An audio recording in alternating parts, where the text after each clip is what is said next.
राधा वल्लभ श्री हरिवंश। आज हमारे श्रीमद् भागवत का 141वां पाठ है, जिसमें कि चित्रकेतु को पार्वती जी का श्राप। श्री सुखदेव जी कहते हैं, परीक्षित, विद्याधर चित्रकेतु जिस दिशा में भगवान संकर्षण अंतर्ध्यान हुए थे, उसे नमस्कार करके आकाश मार्ग से स्वच्छंद विचरने लगे। महायोगी चित्रकेतु करोड़ों वर्षों तक सब प्रकार के संकल्पों को पूर्ण करने वाली सुमेरु पर्वत की घाटियों में विहार करते रहे। उनके शरीर का बल और इंद्रियों की शक्ति अक्षुण्ण रही। बड़े बड़े मुनि सिद्धचारण उनकी स्तुति करते रहे। उनकी प्रेरणा से विद्याधरों की स्त्रियां उनके पास सर्वशक्तिमान भगवान के गुण और लीलाओं का गान करती रहीं। एक दिन चित्रकेतु के भगवान के दिए हुए तेजोमय विमान पर सवार होकर कहीं जा रहे थे। उसी समय उन्होंने देखा कि भगवान शंकर बड़े बड़े मुनियों की सभा में सिद्ध चारणों के बीच बैठे हुए हैं और साथ ही भगवती पार्वती जी को अपनी गोद में बैठाकर एक हाथ से उन्हें आलिंगन किए हुए हैं। यह देखकर चित्रकेतु विमान पर चढ़े हुए ही उनके पास चले गए और भगवती पार्वती को सुनाकर जोर से हंसने लगे और कहने लगे। चित्रकेतु ने कहा, ओ, ये सारे जगत के धर्म शिक्षक और गुरुदेव हैं, ये समस्त प्राणियों में श्रेष्ठ हैं। इनकी यह दशा है कि भरी सभा में अपनी पत्नी को शरीर से चिपकाकर बैठे हुए हैं। जटाधारी बहुत बड़े तपस्वी ब्रह्मवादियों के सभापति होकर भी साधारण पुरुष के समान निर्लज्जता से गोद में स्त्री लेकर बैठे हैं। प्रायः साधारण पुरुष भी एकांत में ही स्त्रियों के साथ उठते बैठते हैं, परंतु ये इतने बड़े व्रतधारी होकर भी उसे भरी सभा में लिए बैठे हैं। श्री सुखदेव जी कहते हैं, चित्रकेतु भगवान शंकर की बुद्धि अगाध चित्रकेतु का यह कटाक्ष सुनकर वे हंसने लगे और कुछ भी नहीं बोले। उस सभा में बैठे हुए उनके अनुयायी सदस्य भी चुप रहे। चित्रकेतु को भगवान शंकर का प्रभाव नहीं मालूम था, इसी से वे उनके लिए बहुत कुछ बुरा भला बक रहे थे। उन्हें इस बात का घमंड हो गया था कि मैं जितेंद्रिय हूँ। पार्वती जी ने उनकी यह धृष्टता देखकर क्रोध से कहा। पार्वती जी बोली, ओ, हम जैसे दुष्ट और निर्लज्जों को का दंड के बल पर शासन और तिरस्कार करने वाला प्रभु इस संसार में यही है क्या?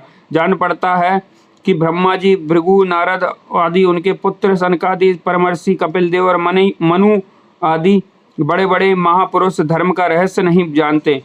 तभी तो वे धर्म मर्यादा का उल्लंघन करने वाले भगवान शिव को इस काम से नहीं रोकते। ब्रह्मा आदि समस्त महापुरुष जिनके चरण कमलों का ध्यान करते रहते हैं, उन्हीं मंगलों को मंगल बनाने वाले साक्षात जगतगुरु भगवान का और उनके अनुयायी महात्माओं का इस अधम क्षत्रिय ने तिरस्कार किया है और शासन करने का चेष्टा की है।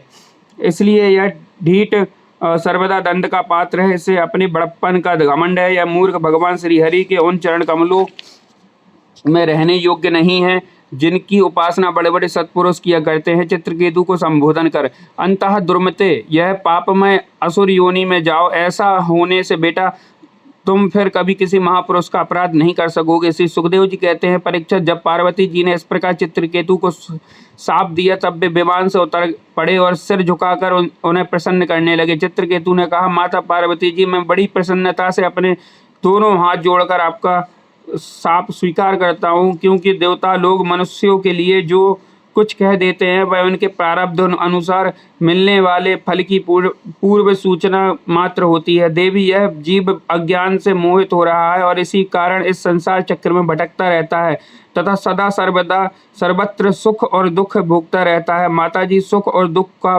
देने वाला ना तो अपना आत्मा ना तो दूसरा। जो अज्ञानी है वे ही अपने को अथवा दूसरे को सुख दुख का कर्ता माना करते हैं। यह जगत सत्व रज आदि गुणों का स्वाभाविक प्रवाह है।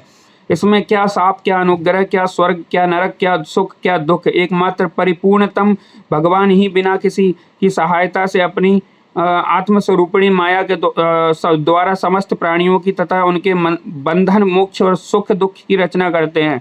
माताजी, भगवान श्री हरि सब में सम और माया आदि मल से रहते हैं। उनका कोई प्रिय अप्रिय, जाति बंधु, अपना पराया नहीं है।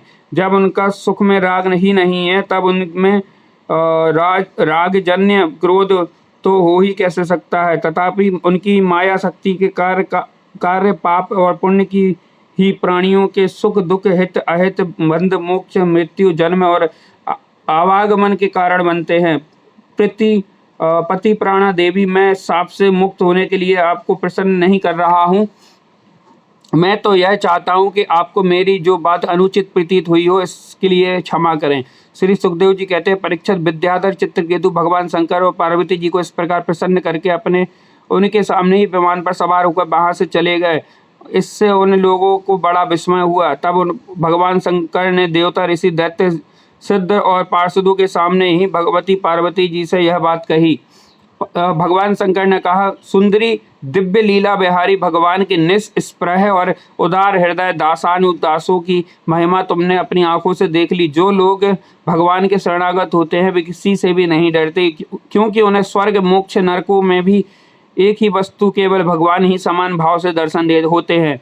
जीवों को भगवान की लीला से ही देह का संयोग होने का कारण दुख, सुख, जन्म, मरण, शाप, अनुग्रह आदि द्वंद्व प्राप्त होते हैं। जैसे स्वप्न में भेद भ्रम से सुख दुख आदि की प्रतीति होती है और जागृत अवस्था में भ्रमवश माला में ही सब सर्प बुद्धि हो जाती है, वैसे ही मनुष्य अज्ञानवश आत्मा में देवता, मनुष्य आदि का भेद तथा गुण दोष आदि की कल्पना कर लेता है। जिनके पास ज्ञान और वैराग्य का बल है, जो भगवान वासुदेव के चरणों में भक्तिभाव रखते हैं, उनके लिए इस जगत में ऐसी कोई भी वस्तु नहीं है जिसे वे हे या उपादेय समझकर राग द्वेष करें। मैं ब्रह्मा जी, सनकादि, नारद, ब्रह्मा जी के पुत्र भृगु आदि मुनि आदि बड़े बड़े देवता कोई भी भगवान की लीला का रहस्य नहीं जान पाते। ऐसी अवस्था में जो उनके नन्हे से नन्हे अंश हैं और अपने को उनसे अच्छा अलग ईश्वर मान बैठे हैं, वे उनके स्वरूप को जान ही कैसे सकते हैं। भगवान को ना कोई प्रिय है ना अप्रिय है, उनका ना कोई अपना है और ना पराया। वे सभी प्राणियों के आत्मा है, इसलिए सभी प्राणियों के प्रियतम है। प्रिय यह परम भाग्यवान चित्रकेतु उन्हीं का प्रिय अनुचर, शांत और समदर्शी है। मैं भी भगवान श्री हरि का प्रिय हूँ, इसलिए तुम्हें भगवान के प्यारे भक्त, शांत, समदर्शी महात्मा पुरुषों के संबंध में किसी प्रकार का आश्चर्य नहीं करना चाहिए। श्री सुखदेव जी कहते हैं, परीक्षित, भगवान शंकर का यह भाषण सुनकर भगवती पार्वती जी चित्तवृत्ति शांत हो गई और उनका विस्मय जाता रहा। भगवान के परम प्रेमी भक्त चित्रकेतु भी भगवान पार्वती जी के बदले में साप दे सकते थे, परंतु उन्होंने उन्हें साप न देकर उनका साप सिर पर चढ़ा लिया। यही साधु पुरुष का लक्षण है। यही विद्याधर चित्रकेतु दानव योनियों का आश्रय लेकर त्वष्टा के दक्षिणाग्नि से पैदा हुआ। वहाँ इनका नाम वृतासुर हुआ और वहाँ भी ये भगवत स्वरूप के ज्ञान और भक्ति से परिपूर्ण ही रहे। तुमने मुझसे पूछा था कि वृतासुर का दैत्य योनि में जन्म क्यों हुआ और उसे भगवान की ऐसी भक्ति कैसे प्राप्त हुई। उसका पूरा विवरण मैंने तुम्हें सुना दिया। महात्मा चित्रकेतु का यह पवित्र इतिहास केवल उनका ही नहीं, समस्त विष्णु भक्तों का महात्म्य है। इसे जो सुनता है वह समस्त बंधुओं से मुक्त हो जाता है। जो पुरुष प्रातः काल उठकर मौन रहकर श्रद्धा के साथ भगवान का स्मरण करते हुए इस इतिहास का पाठ करता है, उसे परम गति प्राप्त होती है। श्री कृष्णाम चरण अस्तु।